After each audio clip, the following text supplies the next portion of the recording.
राधा राधा राधा राधा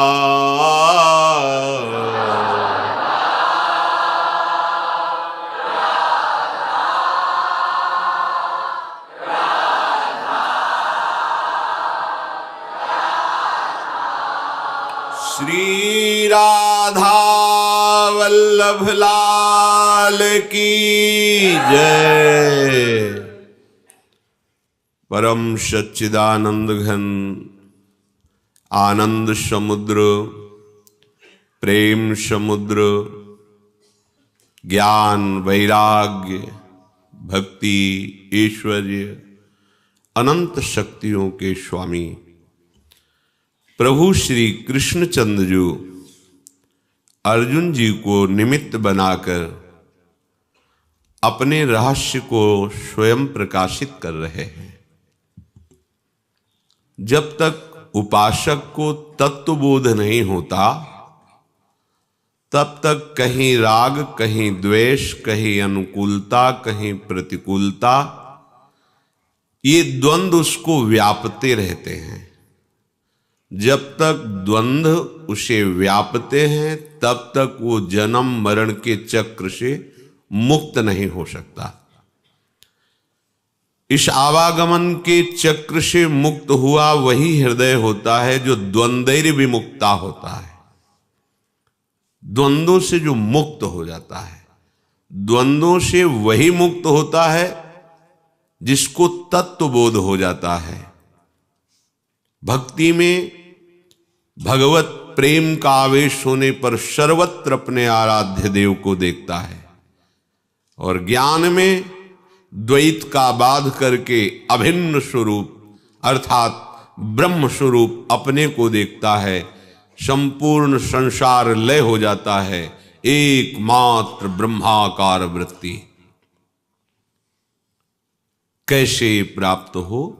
तो श्री भगवान ने उपदेश किया कि सद्गुरु महापुरुष के समीप जाओ, उनको साष्टांग प्रणाम करो, दैन्य भाव से उनकी अधीनता स्वीकार करके फिर जिज्ञासा प्रकट करो, फिर प्रश्न करो।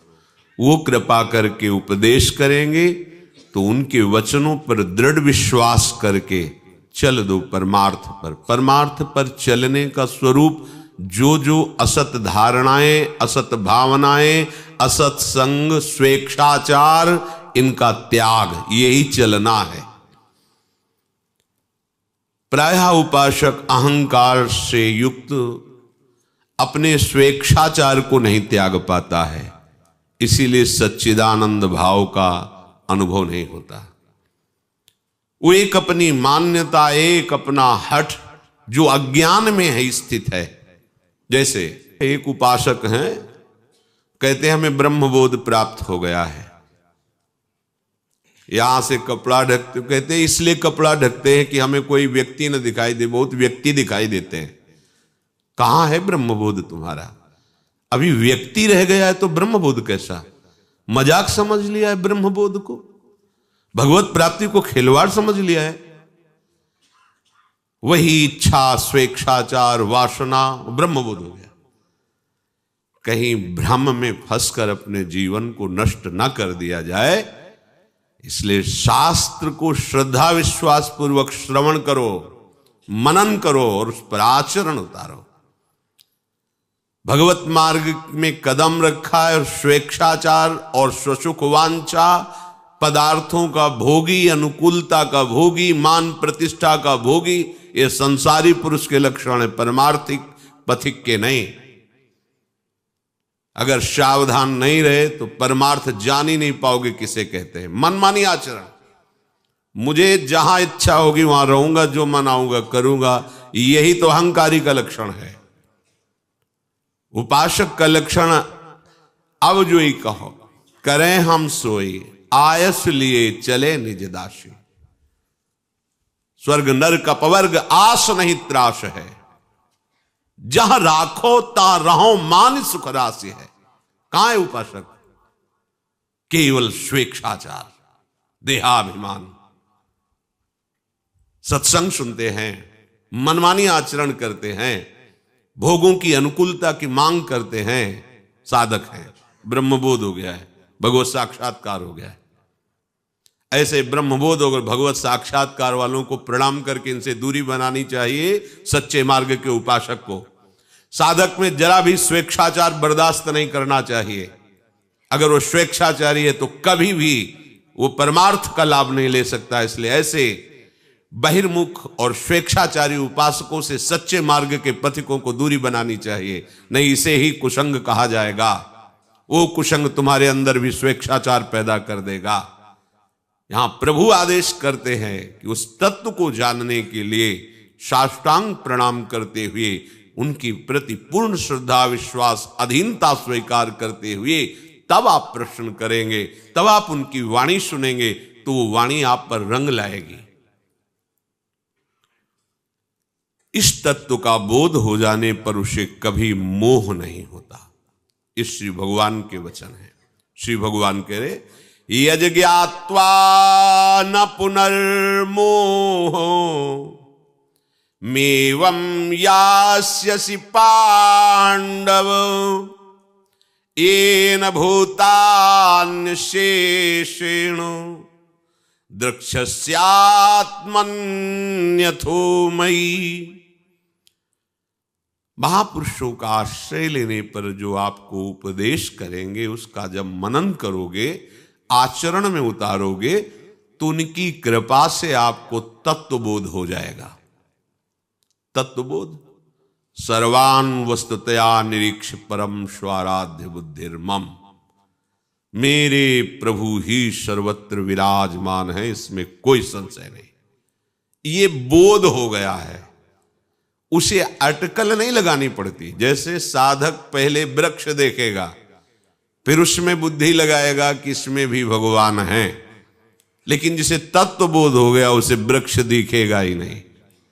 जित देखूं तित श्याममयी है। संपूर्ण सृष्टि अंतर्ध्यान हो गई, केवल श्याम ही श्याम, केवल प्रभु ही। यज ज्ञात्वा न पुनर्मोह मेवं यास्यसि पांडव येन भूतान्यशेषेण द्रक्ष्यस्यात्मन्यथो मयि। जिस तत्व को अनुभव कर लेने के बाद कभी अज्ञान नहीं होता, मोह नहीं होता, ममता नहीं होती, कहीं आसक्ति नहीं होती, वो निरपेक्ष हो जाता है, क्योंकि उसके सिवा कोई है ही नहीं, तो अपेक्षा किसकी रखे। अब उसको आप चाहे आत्मा में ले लो, चाहे प्रभु में ले लो, उसके सिवा, और जिस तत्व को जाना उसके सिवा, चाहे आत्मस्वरूप मानो या परमात्मा स्वरूप। ज्ञानी आत्मस्वरूप मानता है, भक्त अपने आराध्य देव की, बात एक ही है। ज्ञानी सब कुछ भूलकर मैं में स्थित हो जाता है, और भक्त मैं को भूल करके आप में स्थित हो जाता है। दोनों एक ही हो जाते हैं, दो नहीं रहता। प्रेम गलियति शाकरी तामे दो न समाए। जब मैं था तब हरि नहीं, अब हरि हैं मैं नाही। भक्त और ज्ञानी वही हरि ही मैं रूप से स्फुरित हो रहे। मैंने भ्रम से अपनी अलग सत्ता मान ली थी, वो अभिन्न हो गया तो हरि स्वरूप हो गया। अब वो हरिमय है, स्वयं हरिमय है। बड़ी रहस्य की बात भगवान कहते हैं, यदि ज्ञात्वा न पुनर्मोह मेवं यास्यसि। जो उस तत्व को जान लेता है, जिससे भगवत साक्षात्कार हो जाता है, अब उसके सामने कुछ और नहीं रहता, एकमात्र प्रभु। पर्दा खत्म माया का। शतोगुण, रजोगुण और तमोगुण के द्वारा रचित जो त्रिगुणात्मिका सृष्टि है, खत्म। केवल केवल प्रभु, केवल स्थिति आती है। ये बातें नहीं होती, जिसको देखो वही भगवत प्राप्त, जिसको देखो वही सिद्ध, जिसको देखो वही ब्रह्मबोध। क्या समझ लिया ब्रह्मबोध को? न राग मिटा, न द्वेष मिटा, न स्वेच्छाचार मिटा, न वासनाएं मिटी, ना शरीरासक्ति मिटी, न शरीराभिमान मिटा, और हो गया भगवत साक्षात्कार, हो गया ब्रह्मबोध, हो गया तत्व ज्ञान, हो गया। बहुत भ्रम में पड़कर अपने जीवन को नष्ट मत करो। सत्य वस्तु को प्राप्त करने के लिए जन्म मिला है। तुम्हें 4 लोग प्रणाम कर लेंगे तो तुम भगवान के अवतार हो, तुम सिद्ध हो, तुम भगवत स्वरूप हो, तो उनकी तो श्रद्धा है इसलिए उनका मंगल होगा, लेकिन तुम्हारा मंगल हो जाएगा। सिद्धांत से चलोगे तो वास्तविक तत्वबोध करने का अधिकार है आपको। आप भगवान के अंश हैं, आपको मनुष्य जन्म मिला ही है भगवत साक्षात्कार के लिए।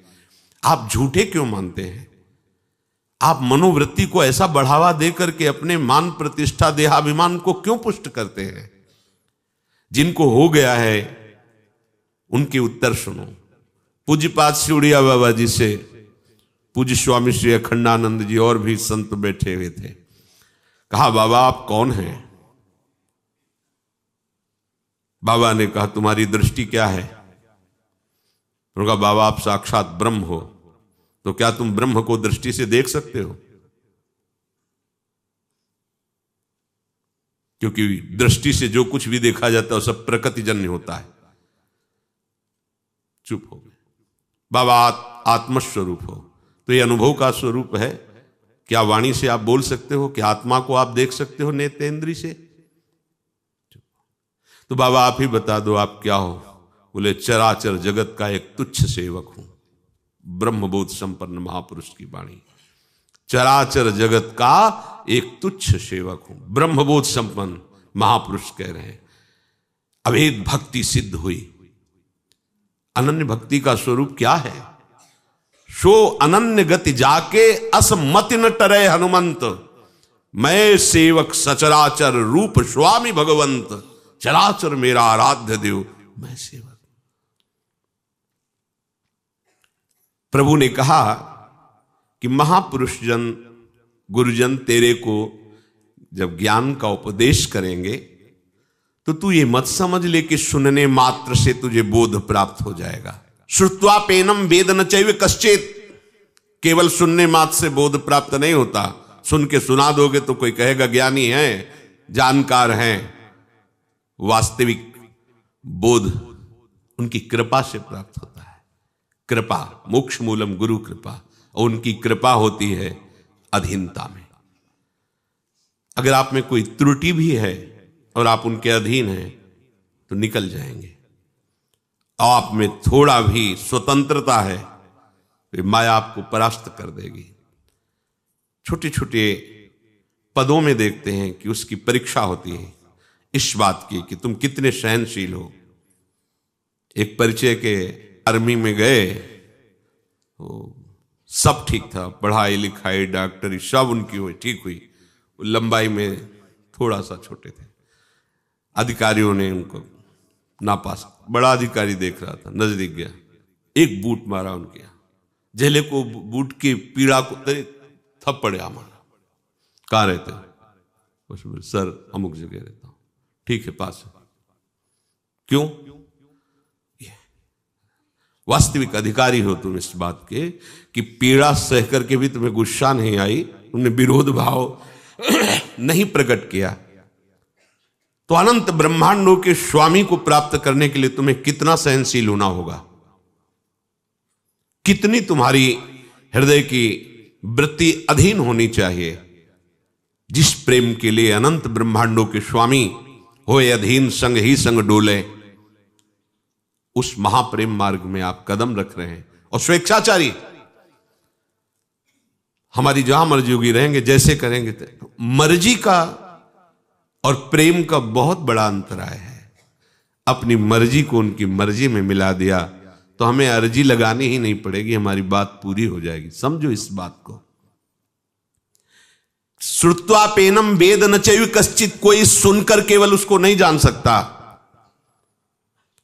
वास्तविक बोध कृपा से होता है। ऐसा उपनिषद में भी वर्णन है। नायमात्मा प्रवचनेन लभ्या, चाहे जितना प्रवचन कर लो आत्मबोध नहीं होने वाला। न श्रुत्वा, बहुत सुनने से भी नहीं होने वाला। न बहुत बुद्धि, बहुत तीक्ष्ण बुद्धि तो भी नहीं होगा। बोले कैसे? बोले आत्मा जिसको वर्ण करती उसको बोध हो जाता है। हमारी आत्मा हरिवंश गुरुदेव हैं, आचार्य हैं, वो कृपा करके हमें तो स्फुरित हो जाता है। वास्तविक बोध कृपा से होता है। क्यों? क्योंकि ये करण निरपेक्ष होता है। अंतःकरण, मन बुद्धि चित्त अहम, इससे आत्मस्वरूप का अनुभव नहीं होता। इससे अलग होने पर अपने से अपना अनुभव होता है, वो आगे की बात है। ऐसी कृपा से वो स्थिति आती तब वो समझ में आता है। ये मन बुद्धि चित्त अहंकार से अनुभव नहीं होता। ये करण निरपेक्ष है। आत्मबोध, ब्रह्मबोध, तत्वबोध, स्वयं से स्वयं का अनुभव। जब कोई उपासक सदगुरु की अधीनता स्वीकार करता है तो उनकी कृपा से उसको ऐसा विवेक प्राप्त होता है कि जड़ और चेतन का भेद जान जाता है। जड़ में अभी हम तदात्म हैं। शरीर, इंद्रियां, मन, भोग, वासनाएं, संबंध, ये जड़ में तदात्मता है। गुरु कृपा पात्र जड़ चेतन के भेद को, रहस्य को समझ जाता है। अभी तो हमारी इतनी सामर्थ्य नहीं। परमार्थ के पथिक कहलाते हैं और डरते हैं। अरे समुझिए आए शरण ते डरत ना काल डर। वो कभी परमार्थ का पथिक हो सकता है जो सुविधाओं का भोक्ता, स्वेच्छाचारी, और ये कि कोई हमसे नाराज हो जाएगा अगर हम परमार्थ में चलेंगे। कभी ऐसे को उपासक ही नहीं मानना चाहिए, बिल्कुल दूर। उपासना के मार्ग में कदम रखने वाला समुझ जाए शरण ते डरत ना काल डर, ये मार्ग ऐसा थोड़ी है।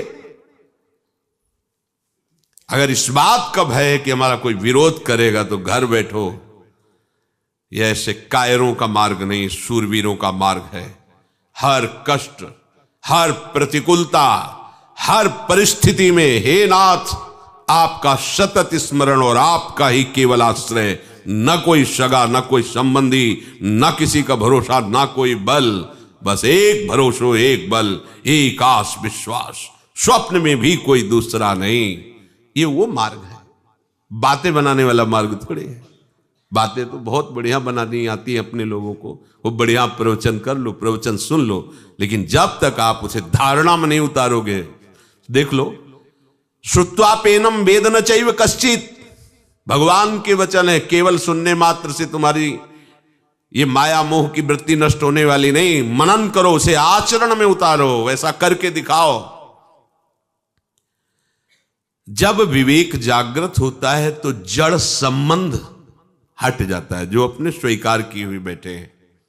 कितना भारी गांठ पे गांठ बंधती चली जा रही हो, हम खोलने के लिए चले और उसे पुष्ट करते जा रहे हैं। अविवेक जहां सर्वथा मिटा तो वही विवेक आत्मबोध के रूप में परिणित हो जाता है। जड़ता का सर्वथा संबंध विच्छेद हुआ, वास्तविक बोध श्रुता हो गया। ध्यान दीजिए, हमारी साधना है माया मोह ममता से संबंध खत्म कर देना। चाहे गृहस्थ हो चाहे विरक्त हो, आंतरिक राग दोनों को त्याग करना होता है। विरक्ति में आंतरिक और बाह्य दोनों, और गृहस्थी में आंतरिक राग त्याग। बाहर से भले परिवार में बना हुआ है। येन भूतान शेषेण द्रक्ष्यस्यात्मनि, ये बड़ी बात है। यह है बोध। जब तत्व ज्ञान होता है तो उसको ऐसा अनुभव होता है, मैं ही मैं हूं या तू ही तू है। मैं ही मैं, ज्ञान मार्ग, और भक्ति तू ही तू। जिधर देखता हूं तेरी ही सत्ता है। जड़ चैतन्य कछु नहीं दिखत, जहां दिखत तहां श्याम खड़े। जड़ चेतन जग जीव जत सकल राममय जान, अपना आराध्य देव। ये बोध हो रहा है ज्ञानी को, मैं ही मैं हूं। और है कोई इसमें संशय नहीं, क्योंकि ये बात भगवान बोलते हैं। भागवत में जब चतुर्श्लोकी भागवत उपदेश करते हैं तो कहते हैं मैं ही मैं हूं। अब वो जो मैं अलग करके मान रहा था, इस मैं को उस शुद्ध मैं में समर्पित कर दिया। अब वो शुद्ध मैं से बोल रहा मैं ही मैं हूं। कोई संशय नहीं, कोई काट नहीं, वही वो है। अब वो देखता है कि मेरी ही सत्ता है, मेरे सिवा कुछ नहीं है। भक्त देखता है तेरी ही सत्ता है, तेरे सिवा कुछ नहीं है। वो अनुभव करता है कि अनंत ब्रह्मांड मेरे ही अंतर्गत है। भक्त अनुभव करता है कि अनंत ब्रह्मांड तेरे ही अंतर्गत है। ऐसा जीव ही ज्ञान होता है। तो ज्ञानी देखता है संपूर्ण जगत को अपने में, और भक्त देखता है जिसके रोम रोम में अनंत ब्रह्मांड है वो मेरे में समाया हुआ है, मेरे हृदय में विराजमान है। समस्त भूतों को अपने में। कैसे ये बात कैसे सत्य हो सकती है कि सब मेरे में है? जैसे हम जब स्थूल शरीर से शयन कर रहे थे और स्वप्न देखा तो बड़ी बाजार, शत्रु, मित्र, बड़ा बड़ा सब। जब जगे तो क्या देखा? सब मेरे में ही था, कुछ नहीं था बाहर। सब पूरी बाजार और शत्रु, मित्र, मार काट, सुख दुख सब मेरे में ही था। मेरे सिवा कुछ नहीं था वहां। मैं ही अनुकूल बना था, मैं ही प्रतिकूल बना था, मैं ही बाजार बना था, मैं ही समुद्र बना था, मैं ही उसमें सुख बना था, मैं ही उसमें दुख बना था। मैं के सिवा कुछ नहीं था।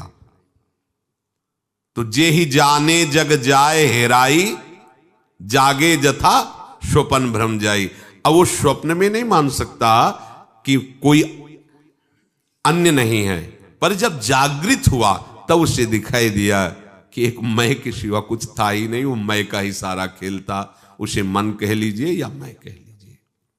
ऐसे ही जागृत में ये जो कुछ देख रहे हो ब्रह्ममय है, और वो ब्रह्म मैं हूं, ऐसा ज्ञानी को अनुभव होता है। भक्त जागृत सब भगवत स्वरूप है, और वो प्रभु यहां विराजमान है, उनकी सिवा और कोई सत्ता नहीं। तो अपनी सत्ता वो प्रभु में समर्पित करके सब भगवत स्वरूप अनुभव कर लेता है।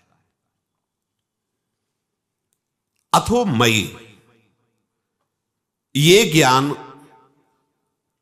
इसी प्रक्रिया से प्राप्त होता है जो भगवान कह रहे कि पहले सदगुरुदेव के पास जाए, उनका वर्ण करे, श्रवण मनन निधिध्यासन पूर्वक उनसे ज्ञान प्राप्त करे।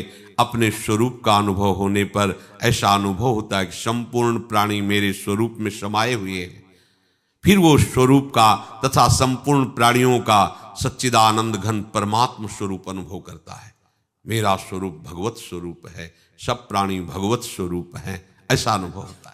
ऐसा ही होता है।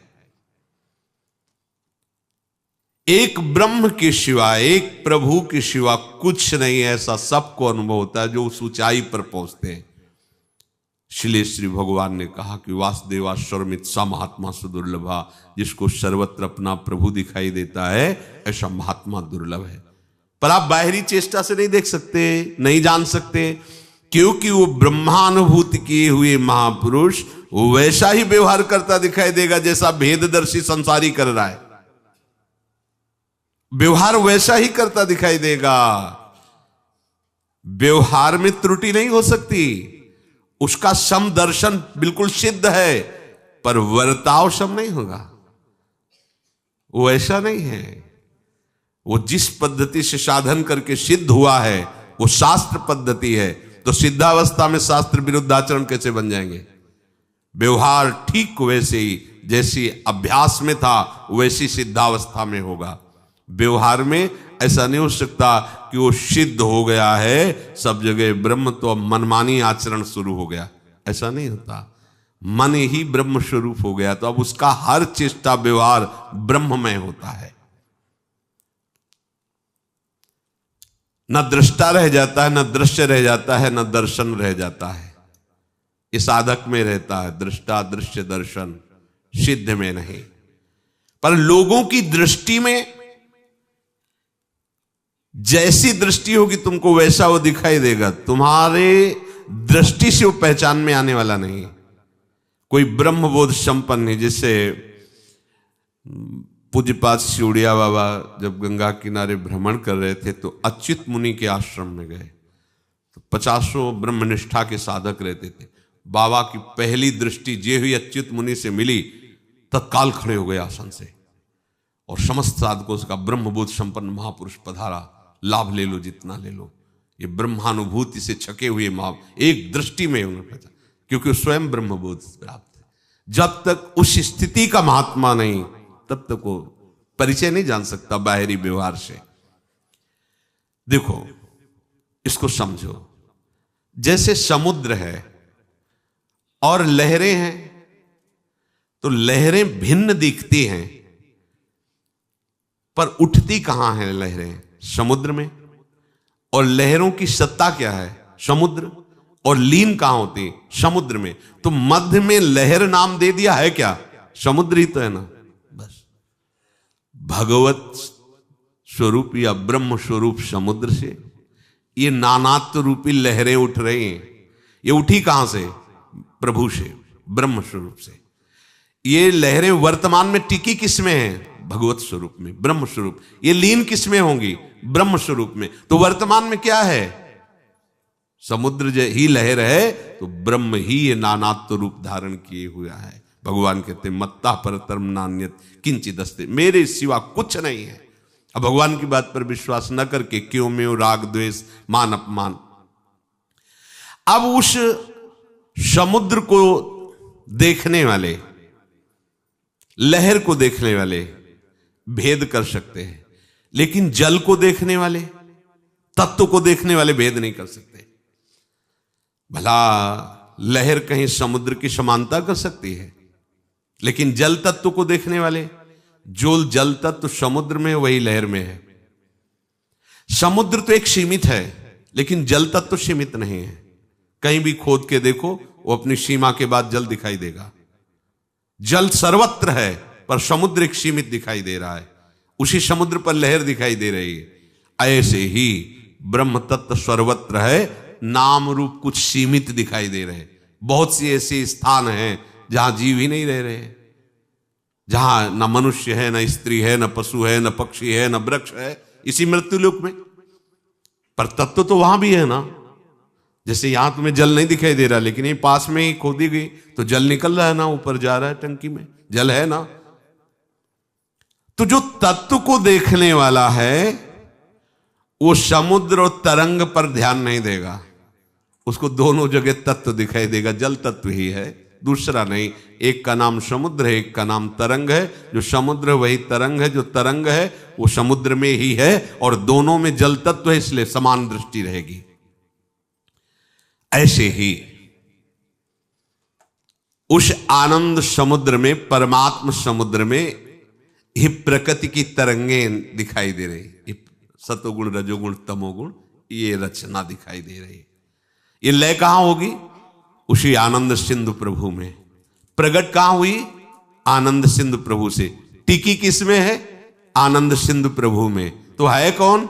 आनंद सिंधु प्रभु। ये बोध हो गया, इसे कहते तत्व बोध। यथार्थ दृष्टि उसको प्राप्त हो जाती है, गुरु कृपा पात्र को। आगे प्रभु कह रहे, अपि चेदशि पापेभ्यः सर्वेभ्यः पापकृत्तमः सर्वं ज्ञान प्लवेनैव व्रजिनं संतरिष्यसि। अगर तू सबसे बड़ा पापी भी है, बहुत अधिक पापी भी है, तो मेरी बात मान ले, तो इस नौका पे बैठ जाएगा और पार हो जाएगा, ज्ञान रूपी नौका पे। जैसी तुम्हें पद्धति बताई उस तरह से चलोगे तो चाहे जितने बड़े पापी हो, तुम संसार समुद्र से पार हो जाओगे, परमानंद में डूब जाओगे। अपि चेदशि पापेभ्यः सर्वेभ्यः पापकृत्तमः।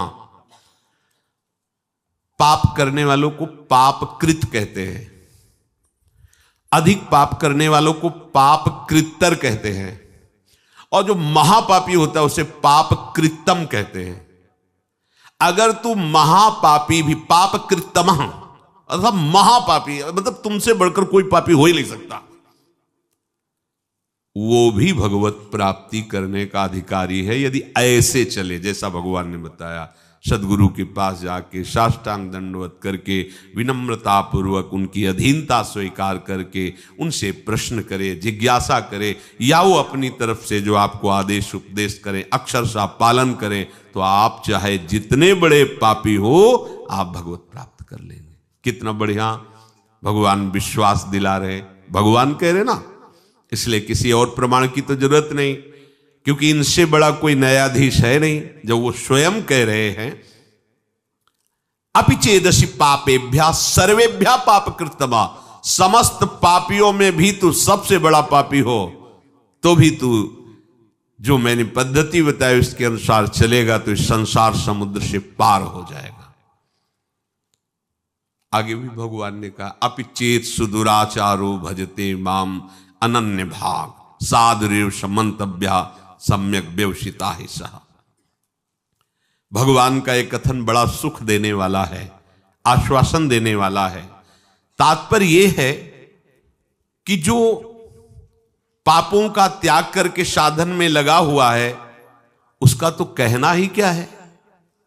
देखो, कोई अपने को ये ना समझे कि हम बहुत बड़े श्रेष्ठ हैं। हम सबको उसी गंदगी से प्रभु ने उठाया है जिसे हम देखकर घृणा करते हैं ना, हम वहीं से हैं। बिल्कुल कहीं कोई श्रेष्ठता का अपने में आरोप न कर ले। श्रेष्ठ है तो सब श्रेष्ठ है, क्योंकि सब उसी से प्रकट है। और ये जितने विकार हैं इन्हीं से हमें उठाया गया है। हम इन्हीं में गिरे पड़े थे, अब भी गिरे पड़े हैं। अगर वो अपनी बाहुओं से सुरक्षित न रखे, अजान बाहु अभेद भुजदंड मूल पीनन ससानुकूल, अगर वो हमारी सुरक्षा न करे तो अब भी हम वहीं फिसल के पहुंच जाएं। सबको ये बात समझनी चाहिए, कहीं इस बात का अहम ना आ जाए कि मैं श्रेष्ठ हूं, मैं महाभागवत हूं, मैं ज्ञानी हूं, मैं ब्रह्मबोध हूं। जो पापों का त्याग करके साधना में लग गए हैं उनका तो कहना ही क्या है। पर जिसने बहुत पाप किए हैं और पूर्वाभ्यास है पाप करने का, अब उसके उद्धार का क्या उपाय हो सकता है। जिसने पाप किए और उसको ग्लानि हुई और छोड़ करके पाप और सदगुरु की शरणों के साधन में लग गया, उसमें तो संशय ही नहीं, वो तो जाएगा ही जाएगा प्रभु के पास। भगवान यहां उसको विश्वास दिला रहे जो बहुत पाप किया, महापापी, और पूर्वाभ्यास भी पापों का है। अब उसको भी अपने उद्धार के विषय में निराश नहीं होना चाहिए भगवान के वचन मान करके। महापापी से पापी मनुष्य भी यदि सोच ले कि इसी जन्म में अब मुझे अपना कल्याण करना है, तो पुराने पाप उसको बाधा पहुंचाने की चेष्टा करेंगे। ऐसा नहीं कि वो शांत बैठे रहेंगे। वर्तमान के पाप उसको बाधा पहुंचाने की चेष्टा करेंगे। पर वर्तमान में साधु संग हो गया और उसने ठान लिया कि मुझे अपना कल्याण करना है, उस ठानने में वो उनकी बात मानेगा। वर्तमान के पापों पर रोक होनी शुरू हो जाएगी और उनकी बात मानने पर उपासना में धीरे धीरे रुचि होने लगेगी। और जहां रुचि हुई तो पूर्व पाप जो बाधक हो नष्ट होना प्रारंभ हो जाएंगे। उसके हृदय में ये निश्चय होने लगेगा कि आज से मैं कभी पाप नहीं करूंगा। ध्यान दीजिए, ये कब हम जाने कि हमारे पुराने पाप नष्ट हो रहे हैं। वो तुम्हारे हृदय में जब ये निश्चय होने लगे आज से मैं पाप नहीं करूंगा, तो आपका हृदय इतना पवित्र होने लगा है कि पाप ना करने का निश्चय करने का अधिकार कर रहा है। केवल भगवत प्राप्ति के लिए ही अब मैं चेष्टा करूंगा। उसके पापों का नाश होते देर नहीं लगती। जहां ऐसा निश्चय किया, फिर समझ लीजिए पुराने पाप जो बहुत समय से कर रहे हैं वो भगवत मार्ग में नहीं आने देते, आने ही नहीं देते। वो बहुत बड़े बंधन हैं। कहीं भगवत कृपा से साधु समागम के शब्द पड़े और ये लगा कि मैं तो महान पाप करने वाला नीच हूं, मेरा कल्याण कैसे होगा। देखो वचनों का प्रभाव, सत्संग सुनने से मेरा कल्याण कैसे होगा, ये बात आ गई। अच्छा, कल्याण तो साधु महात्माओं के संग से, सत्संग से होता है, पर मेरा अभ्यास वर्तमान में पाप करने का कैसे बनेगा। उनके समीप गया, अपने कल्याण के लिए जो चेष्टा करनी चाहिए वो संत महात्मा बताने लगे। उनके शासन में ध्यान रखना है। यदि आप जैसे वाल्मीकि जी ब्रह्म के समान हो गए तो उन्होंने संत का शासन स्वीकार कर लिया। जब तक हम ना आवे तब तक ये बैठे रहना हो, तो नाम सीधा नहीं जप सकते तो उल्टा जपो, मरा मरा मरा, सिद्ध हो गए। संत का शासन संपूर्ण दुर्वासना और पाप का नाश करने के लिए होता है। जहां उस संत का शासन स्वीकार किया तो हृदय में बात आने लगती है, अब लो नशानी, अब ना नशा, बहुत पाप किया, अब नहीं करूंगा, हो गया। ये जब आने लगे तो जान लो पूर्व जो पाप बाधक थे वो नष्ट हो गए। तभी ये बात, जो पे दुष्ट हृदय सोई हुई, मोरे सन्मुख आओ की सोई। अब जे ही उसने ये जीवन में निश्चय किया आप केवल भगवत प्राप्ति, तो उसके सारे पाप नष्ट होने में देर नहीं लगती। अब उसे जैसे कोई पूर्व वाला देखे, कंठी बांध लिया, तिलक बांध लिया, ये हम जानते हैं, शराब पीता था, व्यभिचार करता था, कत्ल करता था, ऐसा वैसा, तो उसके लिए भगवान आदेश करे, साधु रे समंतव्या सम्यक व्यवसिता, ऐसा आप उसे साधु मानो, क्योंकि मेरी शरण में हो गया है। मैं कहता हूं अपिचेत सुदुराचारो भजते मां मनन्य भाग, साधु रे समंतव्या सम्यक, कल था आज मेरा हो गया है। अब इसे आदेश करते भगवान, साधु सम्मंतव्या, तुम इसे साधु ही मानो, क्योंकि मैं करूंगा इसे साधु, करो सद्यते ही। उसी के आगे श्लोक, क्षिप्रम भवति धर्मात्मा, बहुत जल्दी मैं उसे धर्मात्मा महात्मा बनाऊंगा। जब बनाने वाले कह रहे मैं बनाऊंगा, तो आप फिर अपने को मानने में क्या है। ऐसे उसके पाप नष्ट हो जाते हैं जैसे 100 वर्ष से घना अंधेरा छाया हो और आप प्रकाश प्रकट करें, तो 100 वर्ष में ही क्या हो, अंधेरा नष्ट होगा क्या ना, 1 मिनट में खत्म हो जाए। वो प्रकाश जो ही जला, अंधेरा खत्म। ऐसे ही पाप नष्ट होता है। बोले बहुत पुराना पापी है और ऐसे ही खत्म हो गए। ऐसे खत्म होता है शरणागत का पाप, जैसे 100 वर्ष से साल में अंधेरा है, एक बल्ब जला, 1 सेकंड में प्रकाश हो, खत्म। अंधेरा 100 वर्ष का। अब उसके लिए यह सिद्धांत नहीं कि 100 वर्ष आप प्रकाश करो तब अंधेरा खत्म, नहीं, ऐसे एक क्षण में पाप सारे के सारे भस्म शरण ने स्वीकार कर लिया। शरण ने, हम त्वाम सर्व पापेभ्यो मोक्षयिष्यामि मा शुचा, मैं पवित्र करूंगा। कितने घंटे में, 1 सेकंड में, जा खत्म। जैसे प्रकाश हुआ 100 वर्ष का अंधकार नष्ट, ऐसे अनंत जन्मों के पाप सन्मुख होए जीव मोय जमहि, जन्म कोट यघ नासों। विश्वास करो इस बात पर। चेत, प्रभु कह रहे प्रायः ऐसे पापरत मनुष्यों को ये चेतना नहीं होती कि मैं भगवत प्राप्ति करूं, संत समागम या नाम जप, नाम कीर्तन, चेतना नहीं होती इनकी। ये चेतना लुप्त रहती है। ऐसा नहीं कि उनमें सामर्थ्य नहीं, पर वो लुप्त। पापवंत कर सहज स्वभाव, भजन मूर्ति भावन का, उसके अंदर भाव ही नहीं आएगा भजन आदि का। तो चेत, ऐसे जो पापात्मा जन होते हैं, पहली बात उनके अंदर सत्संग में जाना या भजन आदि इसकी रुचि ही नहीं हो। अगर कहीं भगवत कृपा से या किसी, अब जैसे उनके अंदर ये रत्या है, उनकी पत्नी भगवत चरणारविंद की, महाप्रभु की शरणागत है, आश्रित है, तो कैसा कृपा बन रहा है। वो जरूर बोलती उस समय, फिर मंजीरा लेकर राधा नाम का, ये तो बढ़िया है, राधा नाम कीर्तन कर। यद्यपि ऐसा नहीं करना चाहिए, ऐसे दुर्व्यसन नहीं कर, पर दुर्व्यसन नहीं छोड़ सकते और राधा नाम स्वीकार कर लिया, तो इस बात हमें विश्वास है राधा नाम की महिमा पर निश्चित आपका मंगल होगा। निश्चित आप इसी जन्म में ऐसी घृणा करेंगे कि देख लेना, निश्चित ये नाम और ये भगवत प्रीति, ये भगवत प्रीति है।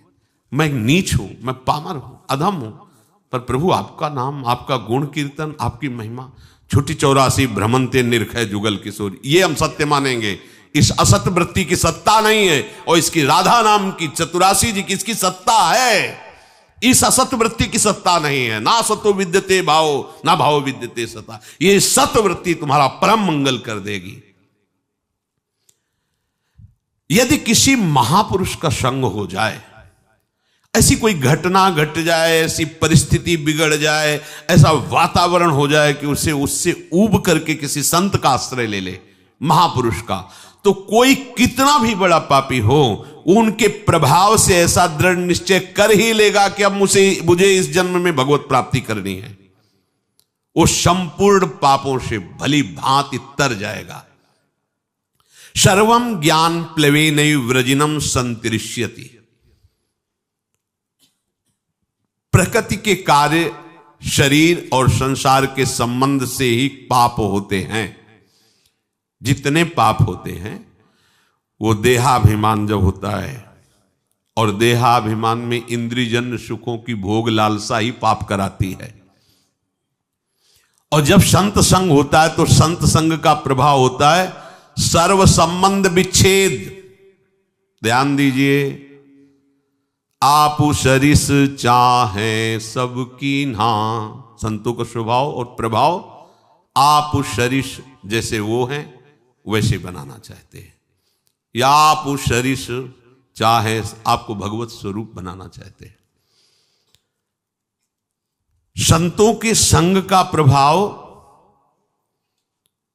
सर्व संग पहो हिमाम, सर्व संबंध विच्छेद, शरीर से, अंतःकरण से, इंद्रियों से, शरीर संबंधियों से, भोगों से। अगर ये नहीं तो संत संग नहीं हो रहा है। संबंध विच्छेद, संबंध पुष्टता, ये अविद्या का संग है। संबंध विच्छेद यही ज्ञान है, यही अज्ञान के नाश का स्वरूप है। ये अहमता ममता एकमात्र प्रियालाल के चरणों में समर्पित, कोई संबंध नहीं। ध्यान देते हो इस बात पर? ओ नहीं, ये वो प्रपंच लादे घूम रहे हो। जैसे धरिवंश प्रपंच बंच सब, ये काल ब्याल को खायो, ये जिए जान श्याम श्यामापद कमल संग शिरनायो। सर्वम ज्ञान प्लवेनैव व्रजिनम संतरिष्यति। जहां वो संत महापुरुष के संग के प्रभाव से सर्व संबंध विच्छेद हुआ, तो अब उसको तरना बाकी नहीं रह गया, तर गया। मूला भावे कुतः शाखा। जब मूल ही कट गया तो अब शाखा कहां टिकेगी? तो बोले मूल था शरीर, अंतःकरण और भोगों का संबंध, संत प्रभाव से वो हट गया। अब जो बचा वो भगवद आश्रय, भगवत प्रीति या स्वरूप बोध। यथैधांसि समिद्धोग्निर भस्मसात् कुरुते अर्जुन, ज्ञानाग्निः सर्वकर्माणि भस्मसात् कुरुते तथा। हे अर्जुन, जैसे प्रज्वलित अग्नि ईंधनों को सर्वथा भस्म कर देती है, ऐसे ही जब संत संग से ज्ञान प्रकट होता है तो संपूर्ण कर्मों को सर्वथा के लिए भस्म कर देती है। ये बात भगवान के वचन। यथैधांसि समिद्धोग्निर्भस्मसात् कुरुते अर्जुन। पीछे के श्लोक में भगवान ने बताया कि जब कोई संत महापुरुषों का आश्रय लेकर के उनके द्वारा बताए हुए मार्ग पर चलता है तो कितना भी बड़ा पापी हो, मार्ग में चलने का तात्पर्य नौका पे बैठना, वो ज्ञान रूपी नौका से पाप रूपी संसार रूपी समुद्र से तर जाता है। तो बोले समुद्र से पार हो गया, पर समुद्र तो रह गया, समुद्र की सत्ता तो है। तो आगे के श्लोक में भगवान कहते हैं भस्मसात् कुरुते अर्जुन, कुछ नहीं बचता। उदाहरण में कह रहे कि जैसे प्रज्वलित अग्नि के साथ संयोग करा दीजिए कुछ भी, वो सबको अपना स्वरूप प्रदान कर देगी। लोहा डाल दीजिए, सोना डाल दीजिए, बिष्ठा डाल दीजिए, चंदन डाल दीजिए, जो भी डालोगे वो अग्नि अपने ताप से उसे अपना में स्वरूप दे देगी। लोहा भी अग्नि में हो जाएगा, सब कुछ वो भस्म कर देगी, कुछ शेष नहीं रहेगा, किंचन मात्र शेष नहीं रहेगा। ज्ञानाग्नि सर्वकर्माणि भस्मसात् कुरुते तथा। जैसे अग्नि सब कुछ भस्म कर देती है, ऐसे ही संत संग के प्रभाव से प्रकट हुए ज्ञान रूपी अग्नि से संचित प्रारब्ध क्रियमाण सब भस्म हो जाते हैं। संचित प्रारब्ध क्रियमाण तीनों कर्म भस्म हो जाते हैं। अग्नि में जैसे काष्ठ का अत्यंत अभाव हो जाता है, ऐसे ही संत संग से प्राप्त हुए ज्ञान से पूर्ण समस्त बंधनों का अभाव हो जाता है। सब बंधन भस्म हो गए, कोई बंधन नहीं, न कर्म बंधन, न शरीर बंधन, न भोग आसक्ति, न देह के संबंधियों का बंधन। तात्पर्य है संसार शरीर से संबंध विच्छेद हो जाने पर ही विशुद्ध बोध होता है, और वही जब कहो तो उसे माना जाता है कि हमारे साथ कटु व्यवहार हो रहा है। ये कटु व्यवहार तुम्हारे माने हुए राग पर हो रहा है। जब तक इस राग का तुम वैराग्य में परिवर्तन नहीं करोगे विवेक के द्वारा, तब तक परमार्थ का अनुभव नहीं हो सकता। वैराग्य को समझा जाता है स्वेच्छाचार। अरे ककारा नहीं आता परमार्थ का। केवल कपड़ा बदल लेने से परमार्थी थोड़ी हो जाते हो। हाँ, परमार्थ के जो महारथी हैं, महापुरुष जन, उनके पास उनकी अधीनता स्वीकार, तब परमार्थ का ककारा आएगा। नहीं तो भगवान और सरकार और अवतार बनने में देर नहीं लगती, माया बना देती, देर नहीं लगती। हाँ, जहां 10-20 हजार लोग दंडवत किए तो यहां आने लगता है हम तो कुछ विशेष हैं, और जहां विशेष है तहां फिर वो भगवान की माया अपना प्रभाव दिखा देती है। बड़ा विचित्र खेल है, बिना गुरु कृपा के समझ में नहीं आता। अगर इस अहंकार पर कोई शासन कर सकता है तो एकमात्र भगवान ही कर सकते हैं, गुरुदेव भगवान ही कर सकते हैं। संबंध विच्छेद होने पर ही आपको परमात्म तत्व का अनुभव होगा। बैठा लो इस बात को। शरीर से अपनापन, शरीर संबंधियों से अपनापन, भोगों से अपनापन हटाना ही पड़ेगा यदि भगवत प्राप्ति करना चाहते हो। देखो महाप्रभु के दूरादपास्य स्वजनान सुखमर्थ कोटिम सर्वेषु साधन वरेश्चिरम निराशा तो वर्षंत में उस सहजाद्भुत सौख्य धाराम श्री राधिका चरण रेणु माम स्मरम। सैकड़ों बार इस श्लोक को सुनाया होगा, आपने सुना होगा और पढ़ा होगा। दूरादपास्य स्वजनान, परिवार के संबंध से बहुत दूर, घर में रहते हुए बहुत दूर, गृहस्थ हो तो भी बहुत दूर, राग रहित होना। जैसे ये बड़े बड़े महापुरुष जो गृहस्थी में, उनके जीवन चरित्रों को पढ़ के देख लीजिए। श्रीवास जी के घर में कीर्तन हो रहा है, पुत्र पधार गया, कान में जाके कहा पुत्र महाप्रभु तक आवाज नहीं जानी चाहिए, कीर्तन नहीं बंद होना चाहिए, कीर्तन बंद हुआ तो मेरे प्राण निकल जाएंगे। और उछल उछल कर कीर्तन कर रहे हैं, राग रहित। अगर राग हृदय में है तो चाहे आप गृहस्थ हो, चाहे आप विरक्त हो, इसे कोई फर्क नहीं पड़ता है। ये अंतर का, भगवत प्राप्ति अंतर के विषय से होती है। ये आचार्य परंपरा, ये वेश बाहर से त्याग करते हुए आंतरिक राग को मिटाने के लिए है, जो निवृत्ति मार्ग के उपासक हैं। नहीं तो जो निवृत्ति मार्ग के प्रभु हैं वही प्रवृत्ति मार्ग के प्रभु हैं।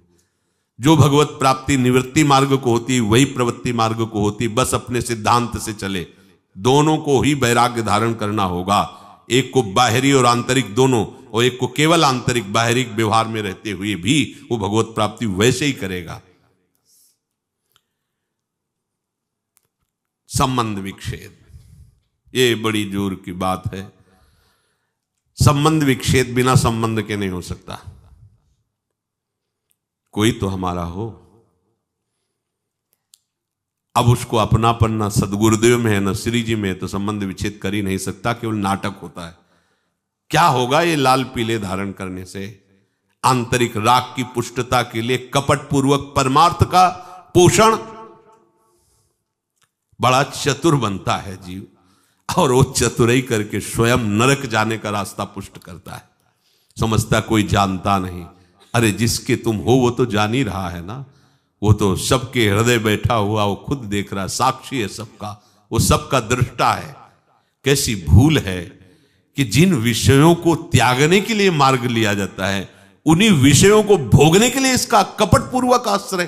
कैसा कैसा भगवान का ये विचित्र माया जाल है। वो जानते, दूसरों को उपदेश दे सकता है, वो दूसरों के लिए वो लिखित दे सकता है, और अपने लिए पर उपदेश कुशल बहुत है। दूसरों को उपदेश देने के लिए तो क्या आनंद आता है, लेकिन अपने आचरणों पर उस उपदेश को उतारो, तभी भगवत प्राप्त। संबंध विच्छेद, गुरु से संबंध बनाकर उसका नाटक करना, और संबंध शरीर और शरीर के भोगों से प्रभु को अपना मानने का नाटक करना, और संसार से अपना सत्य भाव रखना, प्रभु को साधन बना लेना और विषयों को साध्य बना लेना। कहां की चतुरता है ये, कहां की बुद्धिमत्ता है। अपने हाथ से अपना नाश कर रहे हो।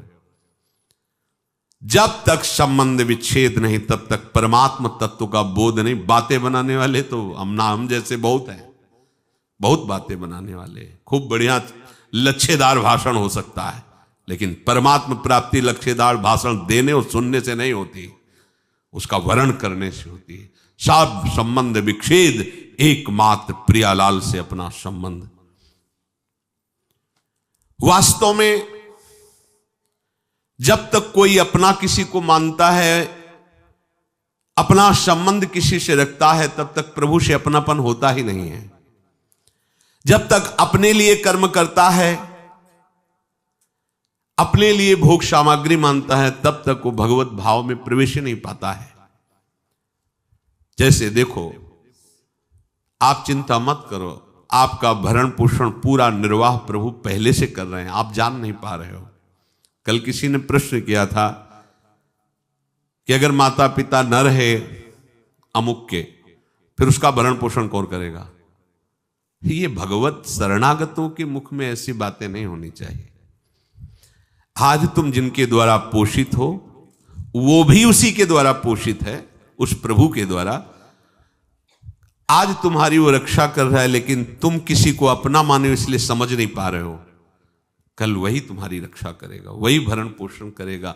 व्यर्थ में चिंता मत करो। ये चिंता तभी होती है जब चिंतामणि श्री स्वामिनी जी के चरणों से आपने संबंध नहीं स्वीकार किया है। चिंता करने की जरूरत नहीं है। अपने जीवन से हम जानते हैं। हम अपना उदाहरण इसलिए देते हैं कि अपने हृदय की बात हम आपको बता सकते हैं। एक आदमी भी पानी देने के लिए नहीं था। अगर हमें औषधि चाहिए तो मुझे पैसा मांगना पड़ेगा। जो माने हुए अपने को हैं धनी, और उनके पास जाके निवेदन करना होगा। लगता था आगे क्या होगा।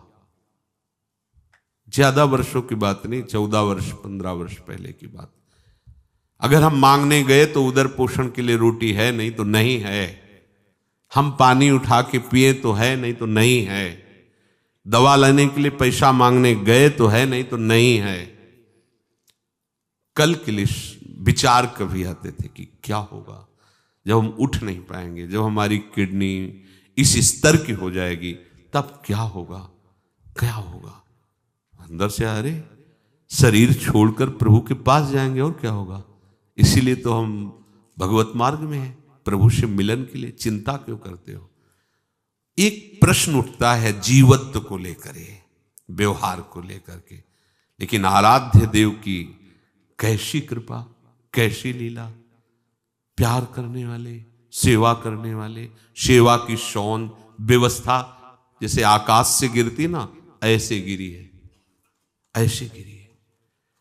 ये कोई न सोचे हम वृंदावन वास कर रहे हैं, बुढ़ापे में हमारी कौन सेवा करेगा, हमारी कौन व्यवस्था करेगा। हम अपने हृदय की बात कह रहे हैं।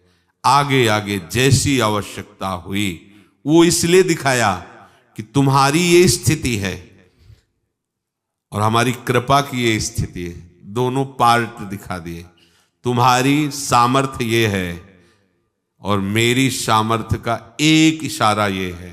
हमारी व्यवस्था घूमती है। जिस व्यवस्था के लिए सोचते थे क्या होगा, उस व्यवस्था को ऐसे ऐसे बिखेर दिया। वो सर्व सामर्थ्यशाली प्रभु। कभी अविश्वास मत करो। नाड़ियों में रक्त प्रवाह, शरीर का बालक से जवान हो जाना, श्वासों का आना जाना, भोजन का पचना, ये क्रियाएं तुमसे हो रही क्या? तुम्हारे ही शरीर में ये तुमसे हो रहे हैं क्या? नाड़ियों का रक्त प्रवाह, शरीर का अवस्था परिवर्तन होना, श्वासों का आना जाना, भोजन आदि का पचना, ये किससे हो रही है? तुमसे हो रही है क्या? खाना पीना, चलना बैठना, देखना बोलना, ये किससे हो रहा है? तुमसे हो रहा है क्या? परंतु अज्ञानवश इन क्रियाओं को अपना मान लेते हैं, अपने द्वारा इन क्रियाओं का कर्ता मान लेते हैं, तो ये क्रियाएं कर्म बन जाती हैं और उसको बांध लेती हैं। क्या देखा? उसका फल मिलेगा।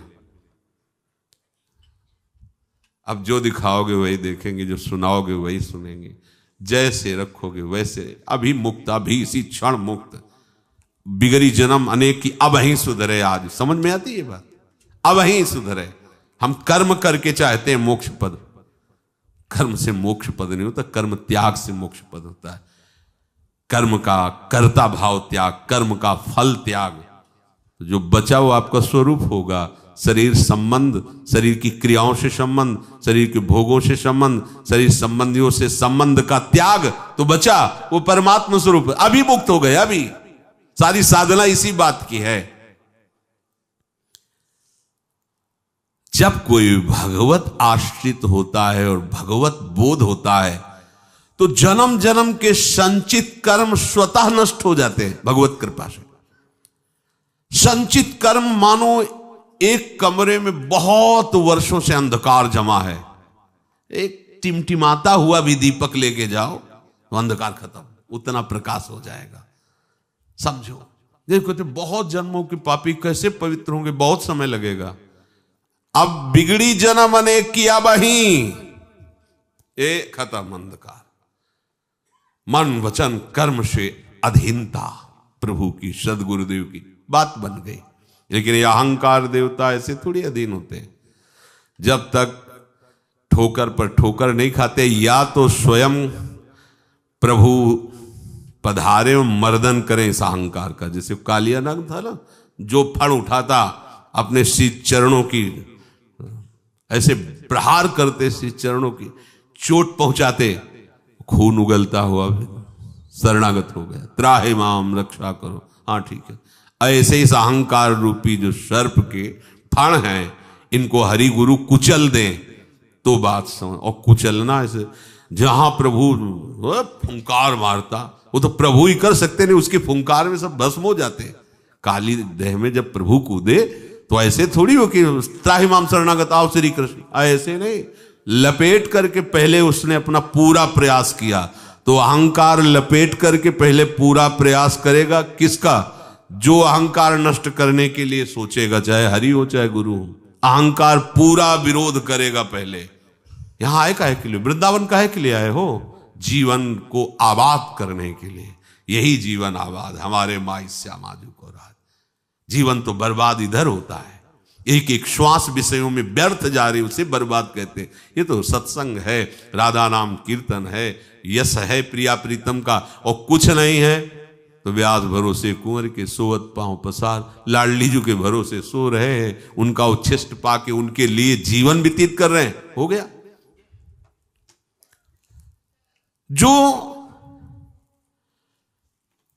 अनुकूलता प्रतिकूलता परिस्थिति, शरीर के सुख दुख, शरीर के संबंधियों का व्यवहार अपने चित्त पर रखता, वो कैसे परमार्थ का पथिक बनेगा? ध्यान दीजिए, अनुकूलता प्रतिकूलता का प्रभाव, शरीर के संबंधियों का प्रभाव, वो असंतुष्ट हैं थोड़ा, इसलिए किस किस को हम संतुष्ट करेंगे? भगवत मार्ग में चले हैं, आप अगर सपोर्ट कर सकते तो हमारे हो, नहीं हम जानते भी नहीं कि तुम हमारे कौन हो। जाके प्रिय राम वैदे ही तजिए ताहि कोटि बैरी सम जद्य परम सनेही, परम सनेही। सबका मंगल हुआ। तजो पिता प्रहलाद विभीषण बंधु भरत महतारी, गुरुबल तजो कंत ब्रज बनितन भे मुद मंगलकारी। ऐसा नहीं कि आप परमार्थ के पथिक होकर किसी की प्रसन्नता के लिए आप परमार्थ को छोड़े, प्रियालाल की आसक्ति को जो आप स्वीकार करने के लिए बढ़े, उनके नहीं, आप किसी का नहीं।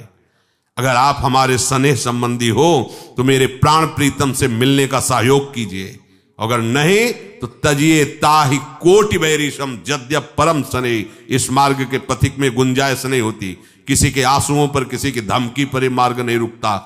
ये मार्ग केवल हृदय की उत्साह संपन्न वृत्ति से भगवत मार्ग को स्वीकार किया जाता है। अब जो होगा देखा जाएगा। तो ये मार्ग अपने जो आराध्य देव का बल प्राप्त हुआ उसके बल से चला जाए। आप लोगों को तो उपदेश मिल रहा है, सुविधा मिल रही, सपोर्ट मिल रहा है, कोई सपोर्ट नहीं।